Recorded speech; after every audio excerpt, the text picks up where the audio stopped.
কোনো একটা বুলেট এসে আমার বুকটা হয়তো বিদ্ধ করে দিয়েছে এবং সেই মিছিলে আমি হাসতে হাসতে আমি শহীদ হয়ে গেছি। আমি তখন হাসতে হাসতে আল্লাহর কাছে ভীষণ সন্তুষ্টি নিয়ে পৌঁছতে চাই যে আমি একটা ন্যূনতম ওই জীবনটা লিড করতে পারলাম, যে আমি একটা ইনসাফের হাসি নিয়ে আমি আমার আল্লাহর কাছে পৌঁছতে চাই। হায়াত মৌতের মালিক আল্লাহ, ন্যূনতম সিকিউরিটি নিয়ে চলাও হলো সুন্নাহ।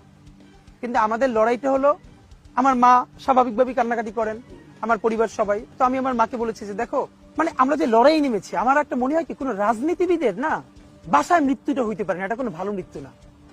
যিনি রাজনীতি করেন, যিনি লড়াই করেন, যিনি বিপ্লবী, যিনি সংগ্রামী, তার মৃত্যুটা হবে একটা সংগ্রামের মধ্য দিয়ে, একটা রাজপথে, একটা গ্লোরির মৃত্যু। আমি তো ভীষণ ভাবে প্রত্যাশা করি, আমি ছোটবেলা থেকে এই স্বপ্নটা দেখি, অনেক জায়গায় বলেছি যে একটা তুমুল মিছিল হচ্ছে অন্যায়ের বিরুদ্ধে, সেই মিছিলের সামনে আমি আছি, কোনো একটা বুলেট এসে আমার বুকটা হয়তো বিদ্ধ করে দিয়েছে এবং সেই মিছিলে আমি হাসতে হাসতে আমি শহীদ হয়ে গেছি। এবং সবাই যখন মৃত্যুটাকে ভীষণ ভয় পায়, আমি তখন হাসতে হাসতে আল্লাহর কাছে ভীষণ সন্তুষ্টি নিয়ে পৌঁছতে চাই যে আমি একটা ন্যূনতম ওই জীবনটা লিড করতে পারলাম, যে আমি একটা ইনসাফের হাসি নিয়ে আমি আমার আল্লাহর কাছে পৌঁছতে চাই।